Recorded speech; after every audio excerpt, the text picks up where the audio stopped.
Hallo ihr liebe Leute, hier ist wieder der Yankee mit Let's Play Secret of Mana auf Pelzig. Okay, jetzt gucken wir uns noch mal ein bisschen hier im Tempel um. Noch unten sollte man nicht gehen, das haben wir jetzt schon rausgefunden. Hier ist auch nichts Besonderes. Hier runter geht es auch noch irgendwo hier. Da kommen wir zu der Galerie, wo die Pfeilratte war. Und die jetzt auch erledigt ist. Hier haben wir aber wiederum nichts. Das ist nichts anderes als so ein Deko-Lagerraum für Fackeln oder sowas. So, dafür ist hier ohne was. 1000 Goldmünzen. Das ist doch ein Wort. Allein schon davor hat es sich gelohnt. Geh weg. Oh, jetzt sind die auch noch zu zweit. Der Witakunakaidel. Ne, von Dokumayo.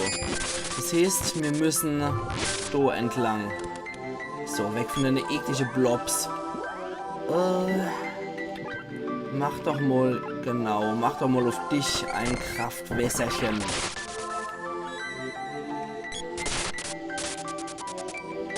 Und hier müssen wir nochmal gucken, was da hilft. Damit wir diesen illustre Weg weitergehen können. Schokolade ist zu viel. Okay, wir haben ja sowieso unser Inventar aufgestuft, insofern es könnte ja sowieso irgendwas wieder rauskommen. So, was soll ich nur von Scheiß erzählen? Es könnte wieder irgendwas rauskommen. Vesuvius Magie könnte helfen. Nee, also wir haben ja unser Inventar aufgestockt, also von daher ist ja nicht damit zu rechnen, dass wir jetzt hier großartig nochmal ausgerüstet werden. Dafür dürfte ich dann einfach kein Inventar kaufen, wenn ich damit rechne, dass hier was aufgestockt wird. Mann, jetzt muss ich wieder unterschiedliche Zauber wirken. Vesuvius Magie ist so schön und gut, aber jetzt müssen wir immer wieder ausprobieren, was für eine von seiner Magie hier hilft. Das hat auch nichts gebracht. Das heißt, jetzt musste Feuerhagel dran. Naja, dafür haben wir die ganze Palette von Vesuvio jetzt durchprobiert. Meine Fresse. Und da kommt jetzt ein Pfeilrädchen. Ein Rettelein. Aber die Pfeilratte sind ja relativ fix erledigt, würde ich sagen. Die können ja maximal nur kurz lästig sein. Ups, vorsichtig. Gut. Wo geht's dann da lang? Das sieht irgendwie erheblich offizieller aus, finde ich. Wobei, nee, das sieht eigentlich auch ziemlich offiziell aus. Aber der Heinz hat hier schon ziemlich gut die Abwehr gegen die Viecher entwickelt, muss ich sagen. Sehr schön. Gretel erreicht Level 28 und der Heinz genauso. Ja, hier kommt es zu was kleinem Inoffiziellem. Und hier kriegen wir nochmal 1000 Goldmünze. Sehr schön. Okay, wunderbar. Da hat sich Annie regeneriert von den Viecher. Darf sich nicht regenerieren. Zack, Helga erreicht Level 28. Sehr schön. Gut, hier sind wir wieder in einem relativ offiziellen Bereich. Boah, Mann, diese Musik. Also es ist mir zu heilig, um ehrlich zu sein, hier diese Mucke. Und das wiegt einfach auch zu sehr in Sicherheit. Dass hier alles Friede, Freude, Eierkuchen ist und stattdessen landet man halt bei Gegner. Das finde ich schon etwas mies. Hier geht es wieder zu einer Truhe. Was mag hier wohl sein? Verrat uns magische Kiste. Ein Axtorb, Hämmerhalter. Sehr schön. Oh, jetzt kommt die Intelligenz auf ganz hart die Probe hier. Okay, das kriegen sie noch gebacken. Gut. Dann ist hier noch was. Nee, Quatsch, und da kommen wir. Nee, das war der ursprüngliche Ort, wo wir wirklich herkommen sind. Na gut. Macht nix. Macht alles nix. Die dumm, die dumm. Die dumm, die dumm. Dann müssen wir da entlang. Ah, eine Terrorente. Da könnte man den Weg mal ausprobieren, ja? Und gehen wir hier runter. Aber hier ist wieder nur ein weiterer Bereich. Yes, das Mädel. Ist doch... Ach. Die ist echt so blöd, um aus dem Bus zu winken. Dann gucken wir nochmal hier. Ob wir hier nicht irgendwas noch verpassen. Nee, da verpassen wir nichts. Hier verpassen wir auch nichts. Und da auch nicht. Okay, dann verpassen wir theoretisch nur den Nebenbereich. Aber da dürften wir rauskommen noch. Mir hinterher, ihr Hohlbrocker. Mann, Mann, Mann, Mann, Mann. Also die KI ist schon ziemlich nervig. Deswegen, es war besser, wenn man es früher mit mehreren Leuten zusammen gespielt hat. Also mit richtigen Spielern. Weil diese KI, die kann schon wirklich der Hase geben. Das ist so ziemlich hinterletzter, muss man ganz ehrlich so sagen. Aha. Dann sind wir jetzt wieder hier in so einem Peitsche-Bereich. Ah ja, das kennen wir ja auch noch. Vom Anfang. So, zack. Du hast gegen die Ewigkeit gebraucht, weil wir mit der Fernkampfwaffe tragen müssten. Und im Nahkampf kriegen wir die Viecher doch ziemlich fix erledigt. So, dann hier rum. Dann landen wir auch dort. Und da oben brauche ich dann das Peitschel. Warte mal. Ja, mal so. Und Heinz.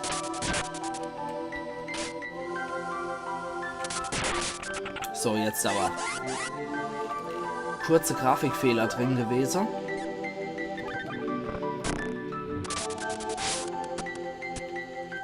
Macht doch mal der Feuerklinge, wenn es sich glücklich macht. Das wird ja eh nichts bringen. Helgas Waffelevel ist gesticker.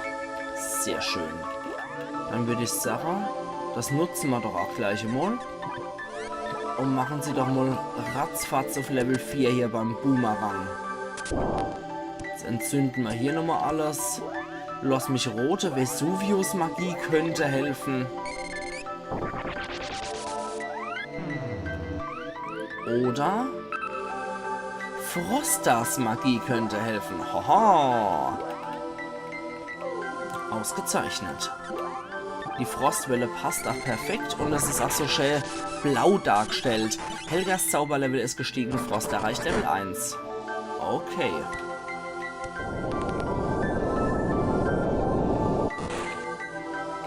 So wird's gemacht und nicht anders. Okay, und sonst haben wir hier nichts mehr. Das heißt hier die Treppe hoch. Aber da landen wir in einem kleinen Bosskampf. Und nur so ein kleiner. Der sieht aber auch scheußelig aus hier, der Kerl. Warte mal. Ich glaube, gegen den hilft Elektra, gegen den Minotaurus. Aber in der Zeit laden wir noch gerade mal wieder die Helga auf. Okay, so viel KP hat er nicht. Schlammbombe Level 7. Minotaurus F Elektra. Also wenn man Elektra Zauber wirkt, dann ist alles extrem knorke hier. Apropos Elektra, haben wir doch mal hier so ein schöner Blitzschlag. Und die Gretel hinter der Heck, die kann erst einmal die Helga wieder aufpowern. Minotaurus ist erledigt. Also ein bisschen was hat der Windstoß auch abgezogen. Also der Blitzschlag. Okay, gucken wir mal, was das andere Zeug bringt. Weil ich meine, unser Patrone müssen wir ja irgendwie aufleveln.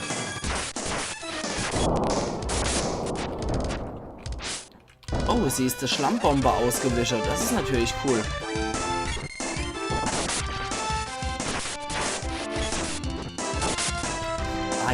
Das war jetzt nicht so besonders gut. Schlammbombe Level 7 ist aber halt schon extrem krass. Und... Oh, jetzt ist er rot, war er? Jetzt schämt er sich oder ist extrem wütend? Dann kommen wir doch mal hinterher, Leute. Weil jetzt ist der in der nächsten Phase. Schutzaura Level 7. Minotaurus Abwehr rauf. Das bringt ihm aber nicht so viel gegen meine Attacke hier. Wir probieren es mal mit dem Blitzeischlag. Blitzschlag natürlich. Ja, da zieht ein bisschen mehr ab noch. Ja. Jetzt rennt er hier unser Leiter über der Haufe. In dem Modus. Deswegen immer mal wieder auf der Bashing drauf. Ja, probier's ruhig, du garstiger Minotaurus. Sehr schön, das war's auch schon. Perfekt. Und irgendjemandes Waffenlevel ist auch noch gestiegen. Na, das ging ja fix gegen den. Ah, yeah. Wir laben uns an seinem ekligen Eingeweide-Staub, der durch die Gegend fliegt. Und weiter geht's. Speerorb erhalten. Wobei ich aber auch sagen muss... Ah, Gretels Waffe-Level ist gestiegen. Sehr schön. Wobei ich aber auch sagen muss... Der Minotaurus wäre eigentlich im Erdtempel besser aufgehoben und der Feuermutant dann dort davor hier. Aber, jo. So what? Das Same ist da oben. Wir müssen ihn mit dem Schwert berühren. Vor allem, wir hätten ja das Same eigentlich mitgebracht, aber nee, ist in Ordnung. Passt schon. Dann machen wir das doch mal. Yeah. Kraft des Samens erhalten. So. Ich freue mich dann, wie der das gemacht hat. Der ist hier reingekommen in den Raum, hat den Samen erstmal hier drauf geschmissen auf seinen Lavabrunner. Und dann lief das alles wieder, oder wie? Naja, schon merkwürdig. Statt das Samen einfach so zu berühren, wenn man sowieso mit sich schleppt, aber naja, egal. Wie gesagt, ich hinterfrage sowas jetzt erst gar nicht mehr. Moment. Ah ja, klar, okay, das war hier, wo wir nicht durchgekommen sind. Ja. Okay, perfekt. Dann haben wir wirklich auch jedes Gebiet hier erkundet. Die Monster haben sich auch aufgelöst, nachdem der Minotaurus kaputt gegangen ist. Ich freue mich doch halt, wie das so war. Früher habe ich immer gedacht, okay, wir haben den Boss erledigt und deswegen sind die anderen Monster auch allesamt zerfallen, weil die irgendwie von einem Boss abhängig waren. Mittlerweile tendiere ich einfach dazu, zu der Erklärung, dass ich mal sage, jo, der Obergoscha von dem Tempel ist gestorben, das heißt, der Chef ist tot und die anderen Monster sind dann einfach geflohen. Also die Monster haben dann hier keinen Grund mehr gehabt zu bleiben, weil ihr Obergoscha wieder da ist, der Manasame ist wieder regeneriert und ist wieder bei Bewusstsein, jo. Und der schützt den Tempel wieder und das vertreibt dann die Monster und die fliehen dann einfach aus dem Tempel. Zumindest habe ich mir das früher dann nicht so erklärt, wie ich mir das mittlerweile erkläre. Würde mich mal interessieren, was ihr da als Kind gedacht habt. Habt ihr da auch gedacht, ja, der Chef ist tot und deswegen lösen sich die anderen Monster einfach auf? Oder ob ihr schon im Vorfeld gedacht habt, ist halt so, dass der Same jetzt wieder aktiv ist, dass der Tempel geschützt ist und da der Boss gestorben ist, sind die Monster auch einfach geflohen. Ach ja. Das ist halt das. Und jetzt gehen wir erstmal wieder nach El Oasis. Jetzt müsste ich erfahren, was unser nächster Weg sagt. Und ich kann jetzt auch mal erst so schnell die Mana-Tempel-Musik auch nicht mehr hören. Ich finde die gerade unglaublich nervig nach dem Feuertempel. Die hat für mich ja nicht beruhigend gewirkt. Das war für mich echt so, wie ich es im letzten Teil schon gesagt habe, so Furzschleimer-Musik, so alles wunderbar. Aber nix ist. Die nehmen immer noch die Depri-Mucke. Das gibt's doch gar nicht. Ich habe doch eigentlich alles wieder zurückgebracht. Manasame ist da, das Wasser haben wir trotzdem nicht. Wenn wir bloß so Dingelchen hätten. Hilf uns und schon mal erledigt, bitte. Du hast den Manasame vom Feuer wieder gebracht. Dankeschön, leider haben wir immer noch kein Wasser. Dingelchen, aha. Ich war das mal im Markt vermischt, der Automat nimmt keine Scheine. Nein. Ja, du wirst von hier fortgehen, das ist ja klar. Ein Dingelchen. Okay, Wasserwach sollen erneuert werden. Steht mal Sache, die Biest-Harpune wird zur Gas-Harpune. Das klingt etwas brachial. Und aus der Schlachtaxt mach eine Schuppenaxt. Okay. Gerade mal gucken, N60 zu N60. Okay, da können wir die Axt genauso leveln. Ein Dingelchen. Da findet man dann bitte Dingelchen. Ist so für euch verschwunden. Oh, ihr habt mich gefunden. Ah, jo. Und wie du helfen kannst, ich glaube erst einmal nicht. Und was sagst du? Salam alaikum in el Oasis. Okay, alles klar. Dann, oh, wie war dann das nochmal mit dem Dingelchen? Ich überlege gerade fieberhaft. Ich glaube, du müssen wir jetzt wieder zurück ins Trüffeldorf. Und vom Trüffeldorf müsste man dann die Lufti kriegen können, mit der wir fliegen können. Und dann muss ich irgendwo das Dingelchen besorgen. Aber ich weiß nicht mehr wo. Könnte was sein, dass wir im Trüffeldorf dann die Hinweise dazu kriegen. Auf jeden Fall wird jetzt erstmal gespeichert, nachdem wir hier das alles gepackt haben. Und ja, jetzt muss ich mich erstmal umgucken. Ich glaube aber Trüffeldorf müsste die nächste Anlaufstation sein. Jeder, der es kennt und jetzt wisst, ob ich mich richtig entschieden habe oder ob das Quatsch war, der wird jetzt wahrscheinlich ja oder nee sagen. Ah, Imperium. Imperium ist doch was Neues. Da gehen wir nochmal hier. Nix dort Trüffeldorf. Aber nehmt euch anständige Imperium auf in die Kanone. Ja, wir sollten uns besser anständig benehmen, weil die haben uns so klein bisschen auf den Kieker von hoher Stelle vom Imperium aus. Zumindest so hohe Tiere wie Markus und Tantalus, die mögen uns hier nicht besonders. Von daher sollten wir uns wahrscheinlich doch besser anständig benehmen. Aber das Imperium ist anscheinend nicht so weit entfernt. Und ja, wir fangen offenbar irgendwo in einem kleinen Dorf beim Imperiumsgebiet an. Ah ja, da sind wir bei Kanoni wieder. Oh, eine ganz andere Musik hier. Für 50 Mal schicke ich euch in die Wüste. Nö, erstmal nicht. Gucken wir uns doch erstmal hier um. Oh. Ja, jetzt sind schon die Soldaten anascht. Die Musik klingt aber auch nicht schlecht. Nicht so rockig, aber auch lustig. Willkommen in Südstadt. Okay, das ist doch mal nett, dass wir hier vom Imperiumsleute freundlich begrüßt werden. Das ist doch mal was ganz Neues. Jawohl, nur Verrückte, wie zum Beispiel die Maria. Okay. Interessanterweise bei Pelzsicher hieß es nicht Maria, sondern wirklich Maria. Also meine Mutter hieß ja selber auch Maria, von daher gehört zu der Rebelle. Das sag ich dir doch nicht, du Gesicht. Mit deiner gelben Haare. Und du, was sagst du da? Südstadt ist ein bisschen kleiner als Nordstadt. Ja, South Park und so, ne? Huch. Ja, die ist schon mal weggerannt. Ja, die sieht dann irgendwie so knuspernde Patrone aus. Sieht ein bisschen aus wie Eule und wie so Kräuterhex. Hey, ich weiß, wie ihr seid. Woher? Von Victor. Ihr müsst wissen, ich bin Spionin aus Tastica. Genau wie mein Mann, der jetzt leider in Gefangenschaft ist. Ihr wollt noch Nordstadt? Da benutzt ihr am besten den Tunnel von der Rebelle im Osten von hier. Die Parole laut 6, 3, 4. Ja, ist ein bisschen hektisch, die alt, aber passt schon. 6, 3, 4. Können wir uns doch mal merken. Was sagst du, Opa? Imperator hat nie mehr alle Tasse im Schrank. Er bereitet sich auf den Krieg vor und hat eine Monsterarmee im Schloss. Ja, der hat's halt drauf. Da haben wir auf jeden Fall noch einen Laden, wo wir rein können. Und ein Hotel ist es auch noch. Nacht kostet 100 Goldmünze. Nee. Spielstand mag ich aber trotzdem speichern, ja. Ganz unbedingt. Und dann geht's da hoch zum Lader. So. Wie kannst du helfen? Das schauen wir mal.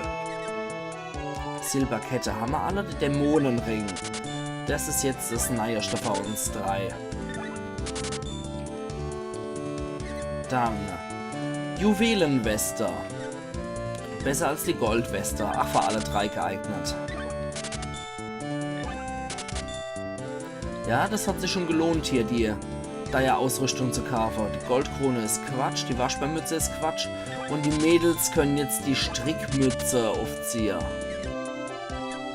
Gerade mal checken, Walnuss, ja, sollte ich auf jeden Fall auch nochmal kaufen. Und dann können wir uns jetzt nochmal gescheit ausrüsten.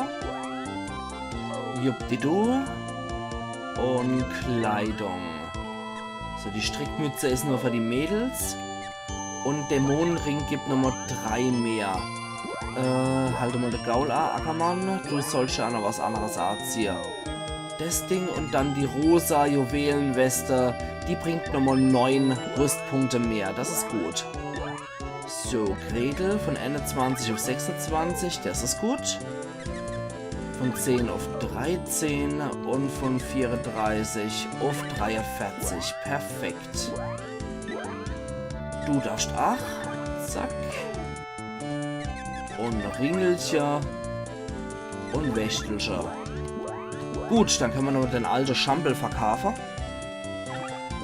Dumm. Quatsch, das wollte ich doch gar nicht. Ich wollte verkaufen. So, diese ganze Silberkette-Gedöns können wir verkaufen. Das ganze Bling-Bling brauchen wir nicht. Da behalte ich lieber unseren schönen Dämonenring, den wir jetzt haben. Und die Goldweste für 1500 können wir genauso gut verticken jeweils. Sehr schön. Gut, jetzt rennen wir in unserer rosa Westle rum. Bei 366 können wir auch Nummer 2 von unserer Waschbärmütze verkaufen. Und dann sind wir wieder up to date. Sehr schön. Gut, da geht's nämlich weiter. Ich finde auch schön, dass man den Boden hier einfach nur mit Pixels so darstellt, dass es aussieht, als wäre so ein PVC-Boden oder ähnliches. Ach ja. Gut. Da rennt einer fort. Das scheint wohl so ein Rebell zu sein.